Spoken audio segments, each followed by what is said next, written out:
Good morning, 7th class. This is 5th chapter of your science book and it is second video of the same chapter, acid, bases and salt. तो हमें यहाँ से पढ़ना है properties of basic. हमने acid की properties पढ़ ली थी, अब बेसिस की पढ़ लेते हैं. तो they turn red litmus paper blue. Red litmus paper को ब्लू बनाते हैं. दे मे और may not be soluble in water. कुछ जो होते हैं पानी में सोल्यूबल होते हैं, कुछ पानी में सोल्यूबल नहीं होते. सॉल्यूशन ऑफ बेसिस आर सोपी और स्लिपरी टू टच. चिकना होता है और सोप जैसा होता है छूने पर. They are corrosive in nature. Nature में कोरोसिव होते हैं. ऑल बेसिस का जो है कड़वा टेस्ट होता है. दे टर्न फिनेलोपथीन जो है उसको पिंक बना देता है. बेस जो होते हैं रिएक्ट करते हैं एसिड के साथ और उसको सॉल्ट और वाटर देते हैं. ठीक है.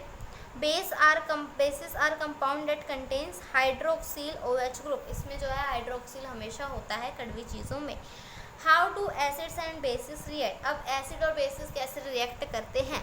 तो when an acidic solution is mixed with a basic solution. जब एक एसिडिक सॉल्यूशन को हम बेसिक सॉल्यूशन से मिलाते हैं तो both the solution neutralize the effect of each other. तो एक दूसरे का असर वो काट देते हैं. ठीक है, जैसे कहते हैं ना जहर को जहर मारता है. When an acid solution and a base solution are mixed in suitable amount, both the acidic nature of the acid and the basic nature of the base are destroyed. तो अगर दोनों को बराबर मात्रा में हम मिला दें एसिड और बेसिस को तो वो दोनों का ही असर खत्म हो जाएगा.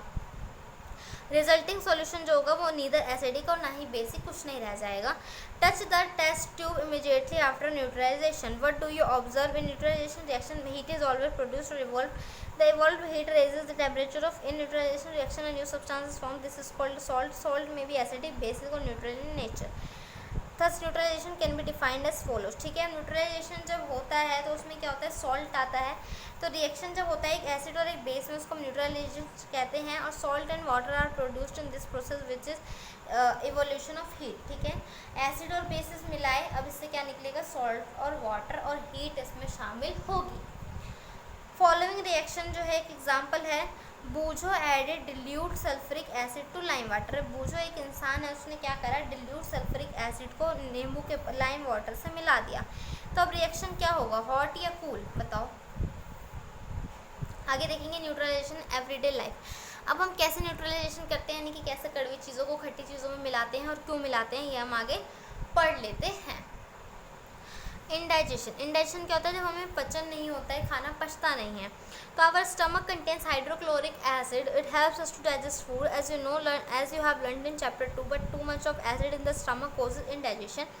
Sometimes indigestion is painful. To relieve indigestion, we take an antacid such as milk of magnesia, which contains magnesium hydroxide. It neutralizes the effect of excessive acid. हमारे पेट में एक हाइड्रोक्लोरिक एसिड निकलता है जो कि हमारी खाना पचाने में मदद करता है. कई बार क्या होता है कि वो ज़्यादा निकलने लग जाता है तो हमें एसिडिटी हो जाती है. ठीक है, एसिड वाली एसिडिटी, समझ लो ना आप. तो हम क्या करते हैं, उसमें मैग्नीशिया का मिल्क होता है, शायद ये ईसाबगोल की भूसी ही है, जो हम खा लेते हैं और हमारा पेट ठीक हो जाता है क्योंकि वो नेचर में बेसिक होती है, यानी कि कड़वी होती है. ठीक है. एंट बाइट. एंट बाइट क्या होती है, when an ant bite its inject the acidic liquid formic acid into the skin. तो हमने पढ़ा था कि चींटी या कीड़े का फॉर्मिक एसिड होता है. तो जब कोई हमें चींटी वगैरह काट लेती है तो हमारे शरीर में फॉर्मिक एसिड डाल देती है अपने डंक से. तो इसका जो इफेक्ट होता है एसिड का, इसको न्यूट्रलाइज कर सकते हैं, ख़त्म कर सकते हैं अगर हम मॉइस्ट बेकिंग सोडा, एक नम बेकिंग सोडा जो है उस पर रगड़ दें या फिर कैलेमाइन सॉल्यूशन लगा लें. ठीक है, तो इससे क्या होगा, उसका जो असर था चींटी के काटने का वो एसिडिक था, वो ख़त्म हो जाएगा. ठीक है.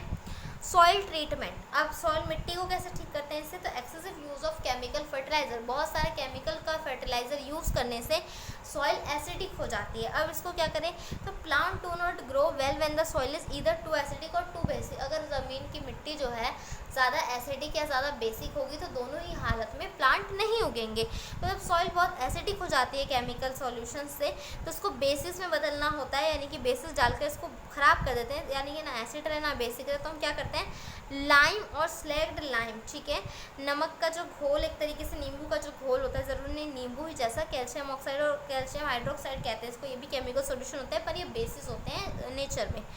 तो जब इसको डाल देते हैं तो सॉइल जो बेसिस होती है ऑर्गेनिक मैटर इसमें डाल देते हैं. ऑर्गेनिक मैटर क्या होता है, अगर ठीक है ये तो हमने डाल दिया जब मिट्टी एसिडिक है, लेकिन अगर जब मिट्टी बेसिक है तो उसमें हम क्या डाल देते हैं, ऑर्गेनिक मैटर डाल देते हैं. उसमें एसिड होता है और वो बेसिक नेचर को मिट्टी के ख़त्म कर देता है. आगे देखेंगे बच्चों, factory wastage. The waste of many factories contain acid. तो जो भी कूड़ा करकट निकलता है फैक्ट्री से, केमिकल वगैरह, उसमें एसिड होते हैं. तो if they are allowed to flow into the water bodies अगर उनको नदियों में बहा दिया जाएगा तो एसिड जो है वो फिश और चूसे जानवरों को मार देगा। The factory waste are therefore neutralize by adding basic substance, इसलिए उसको बाहर फेंकने से पहले उसमें बेसिक सब्सटेंस डाल दिए जाते हैं। यूज़ ऑफ एसिड, एसिड के यूज़ क्या होते हैं बच्चों? तो एसिड्स के मैनी यूज़ होते हैं। सल्फरिक एसिड जो होता है कार्बोक्सिलेज में यूज़ होता है। एसिड जो है विनेगर वो प्रिजर्वेटिव यानी कि चीज़ों को बचा कर रखने के लिए, अचार में डाल देंगे तो अचार जल्दी ख़राब नहीं होगा, इन सब चीज़ों में यूज़ होता है। एसिडिक जो है एसिड फायर एक्सटिंग्विशर यानी कि आग बजाने में भी यूज़ होता है।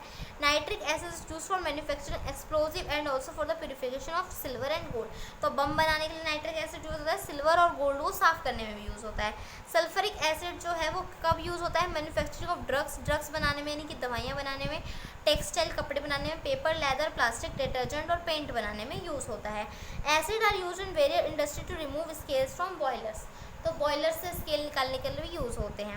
अब बेसिस के क्या यूज़ होते हैं बच्चों, एक बार वो भी पढ़ लेते हैं। तो bases are widely use in soap industry, जो साबुन बनाने के लिए तो यूज़ होते ही होते हैं, और बेसिस जो है पेपर इंडस्ट्री में, टेक्सटाइल इंडस्ट्री में और प्रोडक्शन ऑफ मेडिसिन में भी यूज़ होते हैं, तभी हमारी सारी दवाइयाँ कैसी होती हैं? कड़वी होती हैं।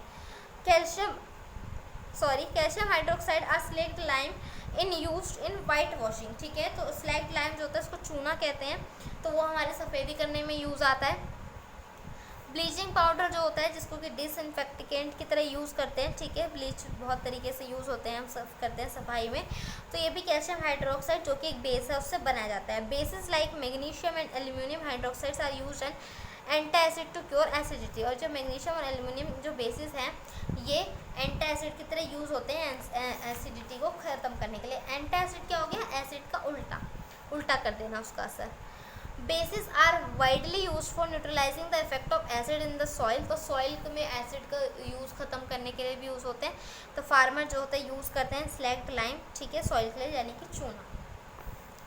मोर अबाउट सॉल्ट, अब सॉल्ट के बारे में जान लेते हैं। एसिड और बेस जब रिएक्ट करते हैं तो सॉल्ट बनता है। One part of the salt comes from acid and other part come from base, तो सॉल्ट में दोनों चीज़ें मिक्स होती हैं, आधी बेसिक और आधी एसिड, ठीक है। Many salt are soluble in water, अब ये सॉल्ट पानी में घुलनशील होते हैं। सॉल्यूशन जो होता है सॉल्ट का वो गुड कंडक्टर ऑफ इलेक्ट्रिसिटी में बड़ा अच्छा मदद करता है वो। अब इस सॉल्ट के क्या यूज़ होते हैं जो कि एसिड और बेसिस को मिलाने से बना, तो सोडियम एंड पोटेशियम सॉल्ट जो होते हैं वो नेसेसरी होते हैं प्रॉपर फंक्शन करने के लिए, हमारे नर्वस सिस्टम के यानी बॉडी में भी काम आते हैं वो, ठीक है। हम जो है नॉर्मली कंज्यूम करते हैं sodium chloride in our diet. Sodium bicarbonate जो है वो बेकिंग सोडा यानी कि वो बेकिंग सोडा होता है जो कि हमारे खाना बनाने में यूज़ होता है, ठीक है, और आग बुझाने में भी यूज़ होता है। कॉपर सल्फेट भी एक सॉल्ट है जो कि इलेक्ट्रोप्लेटिंग ऑफ कॉपर में यूज़ होता है, यानी कि कॉपर के ऊपर परत जमाने में। फ्यू सॉल्ट्स जो हैं, कुछ जो सॉल्ट है वो बड़े यूज़फुल होते हैं। सोडियम कार्बोनेट जो है वॉशिंग सोडा होता है और ये डिटर्जेंट ऐड करता है और सफाई में मदद करता है। पोटेशियम नाइट्रेट जो होता है वो फायरवर्क्स यानी कि पटाखे और गन पाउडर बनाने में काम आता है। तो देखा कि वो दोनों मिलने के बाद भी कितना काम करते हैं। तो इसी के साथ बच्चों आपका ये चैप्टर ख़त्म होता है।